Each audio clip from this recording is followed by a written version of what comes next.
Capítulo 23. A la sierra.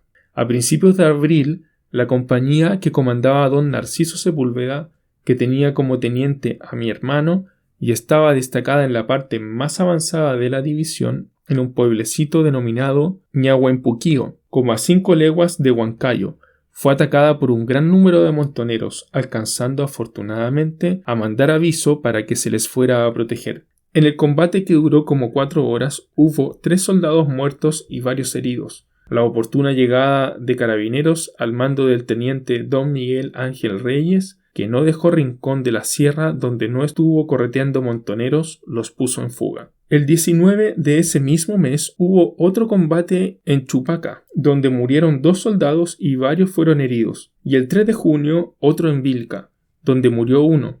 Como en estos combates yo no actué, no recuerdo pormenores, pero se verificaron en pueblecitos inmediatos a Huancayo, a donde se mandaba tropa al mando de 1 o 2 oficiales a dispersar montoneros. En mayo, una pequeña división compuesta de Lautaro y una parte de los carabineros al mando del coronel Robles expedicionó en la ribera del río, hasta entonces en poder de los montoneros. Pasamos uno a uno y con grandes precauciones el puente Lautaro, y en la tarde todo el batallón bivaqueaba en la opuesta orilla. Se pernoctó ahí y al amanecer del día siguiente emprendimos la marcha. A media tarde llegamos a las casas de una hacienda cuyos moradores huyeron. En un potrero cercano se encontraron 2 a 3 mil ovejas y se ordenó que todas fueran sacrificadas. No se puede llevar ni mandar a Huancayo, y si se dejan, el enemigo las puede esconder en alguna quebrada. Fue la explicación que oí que se daba a esa matanza de ovejas. Ahí permanecimos solo algunas horas y a medianoche emprendimos nuevamente la marcha.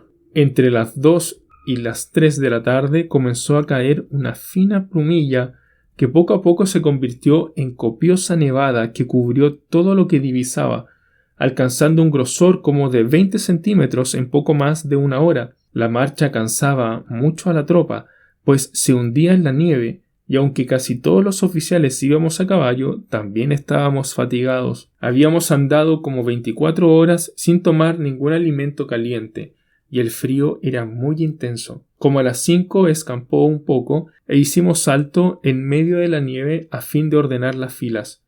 Se reanudó la marcha un poco después, y afortunadamente dejó de caer nieve, pero todo el suelo estaba cubierto y costaba andar. Ya entrada la noche llegamos muy fatigados a una hacienda denominada Incahuasi o algo parecido. Los carabineros contaban que el administrador y empleados se preparaban para dejar la casa cuando la rodearon y los tomaron prisioneros. Sabían los montoneros que parte de nuestro ejército expedicionaba por esos lados, pero no esperaban que llegáramos tan pronto. En Lautaro, precedido a corta distancia por carabineros, que también cerraban nuestra retaguardia, había tomado por senderos poco frecuentes que acortaron mucho la distancia. Esa hacienda era la de los jefes montoneros. La casa era pequeña y se la destinó para cuerpo de guardia y alojamiento de los jefes. Los oficiales y la tropa dormimos en los corredores y hasta en los patios, que estaban cubiertos enteramente de nieve. Cayó en la noche nuevamente una nevada, pero en menor cantidad.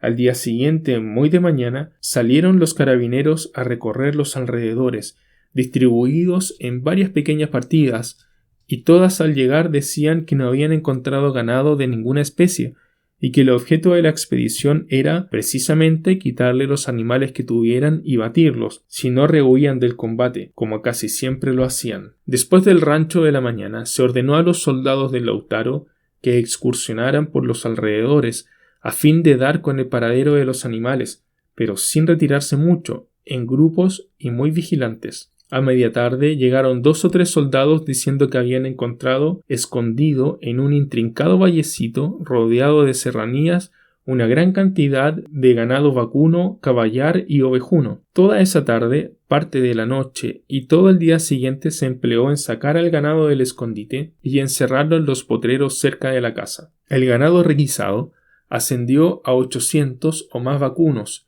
100 caballares y de 8 a 10.000 ovejas. De los caballares y vacunos se encargaron los carabineros. y el lautaro de las ovejas. Se dividieron éstas en tantos piños como oficiales y sargentos éramos, quedando desde ese momento constituidos en jefes de piños. Se repartieron también proporcionalmente a los cabos y soldados, y a la hora indicada fueron saliendo los piños con sus conductores, unos en pos de otros, conservando una distancia de 4 a 6 cuadras entre ellos, y se recomendó mucho no atrasarse ni apresurarse para que no se juntaran 2 o más. ¡Qué tarea tan pesada es arriar ovejas! Detesto desde entonces a ovejas y carneros, son para desesperar. No se encuentre a esta frase segunda intención, aunque, claro, pienso en los que a ellos se parecen. Las que me tocó conducir entonces a veces corrían jadeantes y caían y se pisaban, y a ratos se estrechaban y marchaban unas en pos de otras, pero en círculo, al que siempre daban vueltas y más vueltas. Para que el piño siguiese la marcha, había que romper violentamente las desordenadas filas y hacer que un carnero de astas caracoleadas, cuanto más caracoleadas mejor, tomase la delantera. Al pasar por uno de los muchos caseríos abandonados que encontramos, pues el regreso lo efectuamos por el camino real, mi piño se empacó en plena plaza, y por más esfuerzos que hacía, no podía conseguir que siguiera la marcha. Y no se crea que reposaba, no. Las ovejas daban vueltas y más vueltas en el mismo terreno, y antes de conseguir deshacer el círculo y que emprendieran la marcha, el piño que venía detrás, conducido por un sargento, se juntó con el mío, y las ovejas, como envalentonadas con el refuerzo, continuaron con más bríos las vueltas arremolinadas. Yo me puse iracundo. No se aflija mi subteniente, me dijo el sargento. Ligerito las vamos a sacar. Hizo que le trajeran 3 o 4 carneros de los más cachudos, ordenó amarrarlos por las astas, los mezcló nuevamente a la masa de ovejas que seguían dando vueltas y más vueltas, y en un momento dado los soldados tiraron a tomar el camino, y las ovejas humildemente los siguieron. A ese sargento yo le había dado el título de gran conductor de ovejas y carneros. Son pocos los que tienen ese don. Lo malo es que algunos que lo tienen quieren conducir a todo ser viviente como ovejas. Más adelante, al pasar un pequeño puente sobre un estero, una cayó al agua empujada por las otras, y las que seguían comenzaron a saltar. Si los soldados no proceden violentamente, todas se dejan caer estúpidamente al agua. Se alcanzaron a ahogar como 200, y pensar que hay seres que no parecen ovejas y que proceden en igual forma. Por fin, después de 8 o 10 días de excursión, llegamos a Huancayo y entregamos parte de los miles de ovejas y vacunos a varios proveedores para distribuirlos en las diferentes guarniciones. Quedaron muchas muertas por el camino, tal vez más de 1000. La tropa llegó con el uniforme y botas tan destrozadas que muchos tuvieron que confeccionarse hojotas, y uno de los oficiales, aficionado a establecer las proporciones de todo, decía: los uniformes y calzado de la tropa y oficial después de esta expedición han aumentado su deterioro de 50 a 60%. Y agregaba seriamente: a este paso llegaremos a Lima con solo 20% de vestuario y equipo. Desde hacía varios días se rumoreaba que regresaríamos a Lima. En el mes de mayo recrudeció la epidemia de tifus que se había declarado unos 2 meses antes. Como el número de enfermos aumentaba día a día, se habilitó una casa como hospital. Y como no habían catres ni colchones, se instalaba en el suelo a los enfermos, y con sus ponchos, frazadas y uniformes se les preparaba camas. Y el número aumentó tanto, y eran tantos los que morían, que hubo necesidad de nombrar diariamente a un oficial encargado de hacer enterrar los muertos. 2, 4 o más morían diariamente, y morían en esa chica, fea y sucia casa habilitada como hospital y tirados en el suelo. Cayeron también enfermos varios oficiales, y murió el subteniente del Lautaro, don Juan Francisco Portus, y murió con pocas atenciones médicas, y se le enterró en un hoyo que se hizo en el cementerio, y casi no había gente para relevar las guardias y servicios de seguridad. Un día caí yo. En la pequeña ramada en que me alojaba, fui cuidado por mi abnegado asistente, y durante los 15 o 20 días que duró la enfermedad, él no se desvistió. Reposaba breves minutos, sentado en la cabecera de mi cama, apoyando su cabeza en mi almohada de paja y tomándome una mano. No me dejaba sino cortísimos momentos, y solo para encargar a otros soldados diferentes menesteres. Cuando el doctor iba a verme, le explicaba minuciosamente cómo lo había pasado, y seguía sus instrucciones como la mejor enfermera. Solo mi madre me habría cuidado mejor que él, y estoy persuadido que mediante sus cuidados salvé la vida.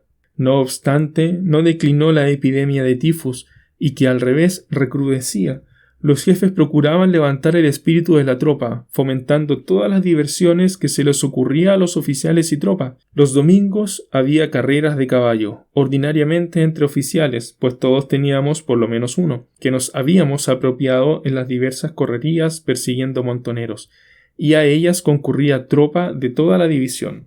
Había también de vez en cuando funciones de títeres, en que soldados aficionados movían los muñecos. En cierta ocasión, clases del segundo de línea organizaron una función en que representó el médico a palos, a la que asistieron los oficiales y tropa franca de todos los cuerpos. Recuerdo que terminaba la función, y cuando comenzábamos a retirarnos, se pidió con fuertes gritos no moverse porque iba a continuar la función con una petipesa.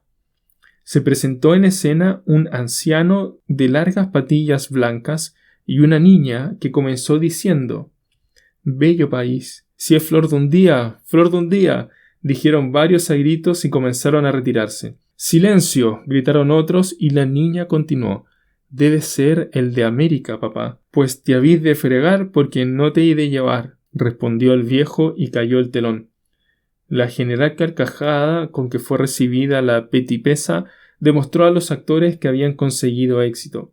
Mi abnegado asistente me anunció un día que había conseguido un burro para cargar nuestro equipo y enseres para cocinar, viva preocupación que desde hacía días lo tenía malhumorado.